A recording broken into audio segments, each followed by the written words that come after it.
So, some of my recent videos have attracted a lot of views and therefore also a lot of comments.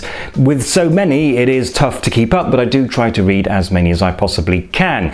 Some of them raise important points and some of them point out mistakes, which is annoying, but at the same time useful. Anyway, I want to address one or two of the points that were made, and so let's begin with my video about the multi-million euro pile of concrete that is the Hörsbach Autobahn enclosure. In that video, I compared the noise from an autobahn with conventional sound barriers to that from an enclosure, and a lot of you pointed out that I should have listened to the sound from further away.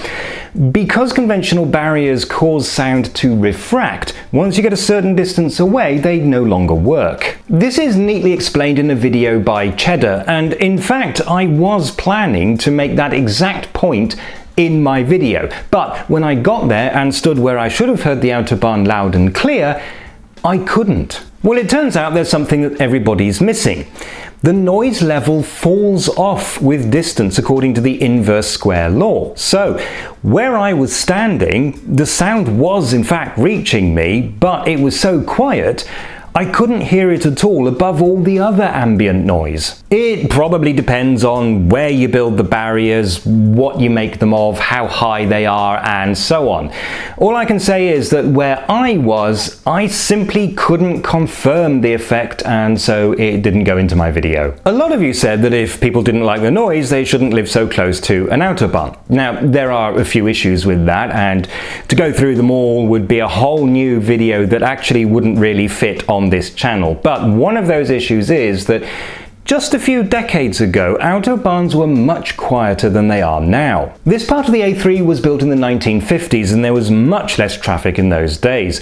It has been steadily increasing since then, and in fact the enclosure was built as part of a project to widen the autobahn, adding an extra lane in each direction to cope with the increased traffic. Not only has the number of vehicles changed, but so has the type of vehicle. Private cars are much heavier and bigger now, and there are way more trucks on the road than there used to be. Most of the noise from traffic comes not from the engines, but from the noise of the wheels in contact with the road.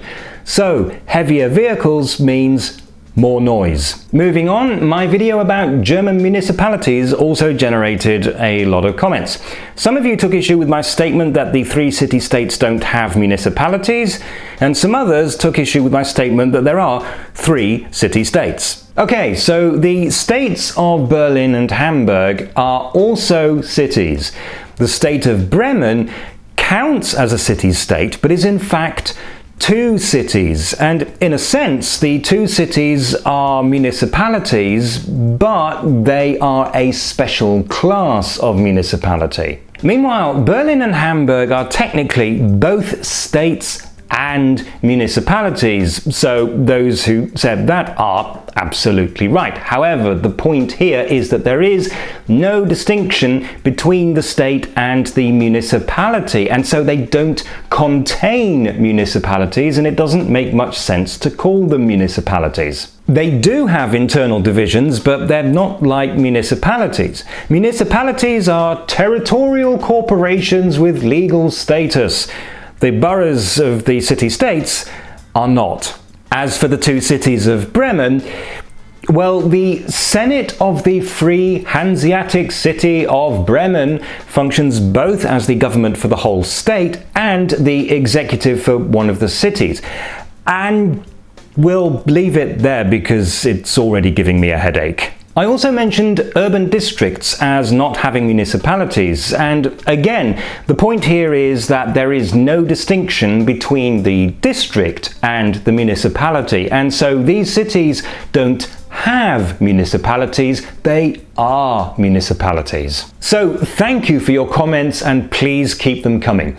And once this pandemic is over, maybe I'll head up to Bremen and try to make sense of everything about that place, to be honest.